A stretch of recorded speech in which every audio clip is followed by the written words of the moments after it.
Hello friends, I am Nikita and welcome to a better life. क्या आप जानते हैं कि hormonal problems like PCOD, thyroid, liver problem and even cancer, ये सब इतना कॉमन क्यों हो गया है? The secret lies in our kitchen. Yes, so इस वीडियो के अंदर हम कवर करेंगे 5 ऐसी चीजें जो आपको अपनी किचन से बाहर फेंक देनी चाहिए राइट नाउ, क्योंकि यही सब चीजें हैं the problem behind these problems. So let's get started. Point number 1.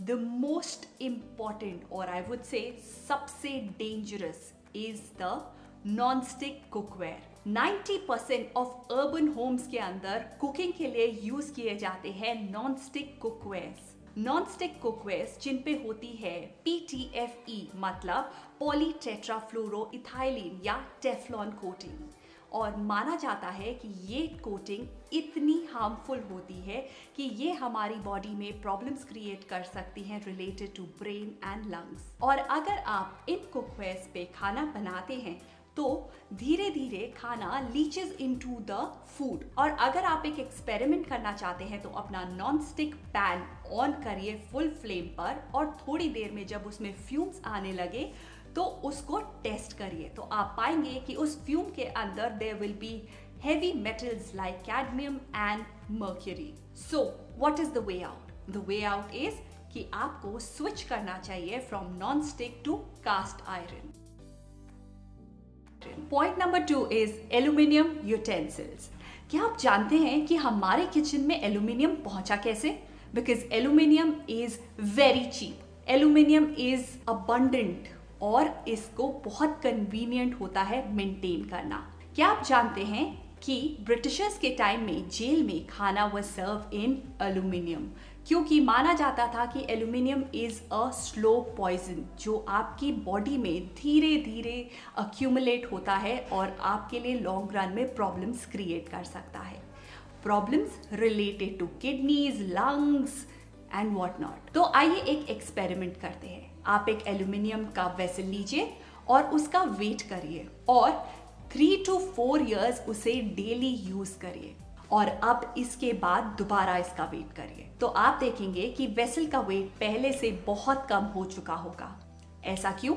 क्योंकि हीट करने पर वो मेटल आपके खाने के थ्रू आपकी बॉडी में अक्यूमुलेट हो गया है, और ये लॉन्ग रन में आपको बहुत सारी प्रॉब्लम्स दे सकता है। और इसका सल्यूशन है कि हमें स्विच करना चाहिए from aluminium to stainless steel. Stainless steel is free from any dangers जो एल्यूमिनियम में पाए जाते हैं। So the healthy way out is switch to stainless steel. Number 3 point is aluminium foil.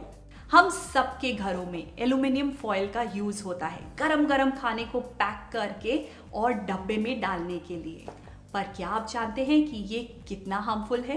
According to WHO 50 milligram of aluminium ही सिर्फ permissible limit है consumption के लिए, और जितनी बार भी हम एल्यूमिनियम के कांटेक्ट में कोई भी चीज लाकर और उसे कंज्यूम करते हैं तो उसके अंदर 1 से 2 मिलीग्राम एल्यूमिनियम आ जाता है। और जब आप किसी भी गर्म चीज को एल्यूमिनियम फॉयल के अंदर रखते हैं तो उसके सारे केमिकल्स आपके फूड में भर जाते हैं। तो आपको लगता है कि आप हेल्दी से हेल्दी खाना भी खा रहे हैं तो वो आपकी बॉडी को हेल्प करेगा? नहीं, वो आपकी बॉडी के लिए हार्मफुल होगा, क्योंकि वो एल्यूमिनियम फॉयल के अंदर रैप्ड था। क्या आप जानते हैं कि अगर आप एल्यूमिनियम का ज्यादा यूज करते हैं तो क्या होता है?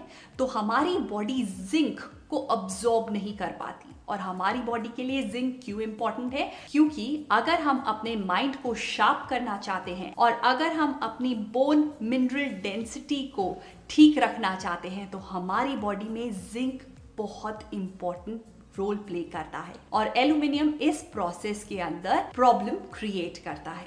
तो आपको क्या करना चाहिए? एल्यूमिनियम फॉयल की जगह आपको यूज करना चाहिए या तो कोई कॉटन क्लॉथ या butter paper. Point number 4 is plastic box and plastic bottles. हम सबकी किचन्स में बहुत सारे प्लास्टिक बॉक्सेस यूज होते हैं, या हम पानी पीते हैं प्लास्टिक बॉटल्स के अंदर। क्या आपको पता है कि ये हमारे लिए कितने हार्मफुल हैं? क्योंकि ये बने होते हैं एक टॉक्सिक मटेरियल से जिसे हम बोलते हैं BPA या बिस्फेनॉल ए। आजकल मार्केट में बोला जाता है BPA फ्री, बट वो उसके अंदर बिस्फेनॉल ए की जगह BPS that is bisphenol S का यूज करते हैं, विच इज इक्वली टॉक्सिक। और ये बहुत हार्मफुल होता है और इफेक्ट करता है हमारी इम्यूनिटी को, हमारे हार्मोन्स को, एंड नंबर 3 ये हमें ओबीस या मोटा बना सकता है। You know how? आइए समझते हैं। जब हम गरम गरम खाना किसी भी प्लास्टिक के डब्बे में डालते हैं तो उससे जो टॉक्सिक रिलीज होता है वो हमारी इंसुलिन सेंसिटिविटी को कम करता है। इंसुलिन सेंसिटिविटी का मतलब है कि हमारी बॉडी के अंदर ब्लड शुगर को बढ़ाता है और उससे फैट सेल्स बनते हैं और उसकी वजह से प्रॉब्लम्स लाइक ओबेसिटी होती है and heart problems and diabetes का रिस्क बढ़ जाता है। तो इसका सोल्यूशन क्या है? इसका सोल्यूशन है कि हमें प्लास्टिक डब्बास की जगह यूज करने चाहिए ग्लास के या स्टेनलेस स्टील के boxes. Fifth and the most important point is ऐसी चीज जिसे हमें अपने किचन से राइट अवे हटा देना चाहिए इज रिफाइंड ऑयल। यस, आपने सही सुना है, जिसके अंदर हम अपने पकौड़े और स्नैक्स को फ्राई करते हैं। रिफाइंड ऑयल आपकी हेल्थ के लिए बहुत बहुत हार्मफुल है। क्या आप जानना चाहते हैं क्यों? Let's listen to this one. तो रिफाइंड ऑयल का नाम रिफाइंड ऑयल क्यों होता है? क्योंकि उसे रिफाइंड किया जाता है जब उसे हम बनाते हैं। तो इस रिफाइनिंग के प्रोसेस में उसे रिफाइंड किया जाता है, एसिड से डिओड्राइज किया जाता है, क्योंकि जब ये प्रोसेस चलता है तो उसके अंदर से बहुत स्मेल निकलती है, तो उसे डिओड्राइज करके उस स्मेल को हटाया जाता है through chemical known as hexanol. तो आप सोच ही सकते हैं कि जो आपके पास रिफाइंड ऑयल पहुंचता है वो आपकी हेल्थ के लिए कितना हार्मफुल है। तो रिसर्चर्स ने ये भी कहा है कि अगर हम इसका यूज ज्यादा समय तक करते हैं तो हमें problems like heart and cancer ये सब हो सकती है। बिकॉज जब रिफाइंड ऑयल को हाई लेवल पर हीट किया जाता है तो वो ऑक्सीडाइज होता है और कन्वर्ट होता है ट्रांस फैट में।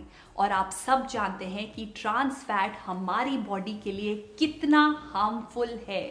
तो नेक्स्ट टाइम जब भी आप रिफाइंड ऑयल यूज करें तो उसके हार्मफुल इफेक्ट के बारे में जरूर सोचिए। तो इसका सोल्यूशन क्या है? आप स्विच कर सकते हैं from refined oil to the mustard oil.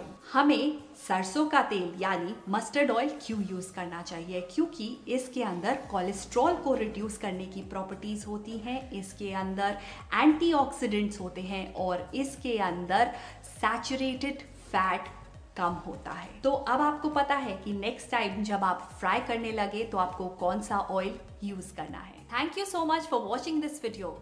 तो अगर आप इन पॉइंट्स को अपनी डेली लाइफ में लगाएंगे तो आप फील करेंगे कि you are more healthier and happier, और यही एम है अ बेटर लाइफ का। So don't forget to share it with your friends ताकि उनकी लाइफ भी हेल्थियर, बेटर एंड हैप्पियर बन सके। Bye bye, see you in the next video.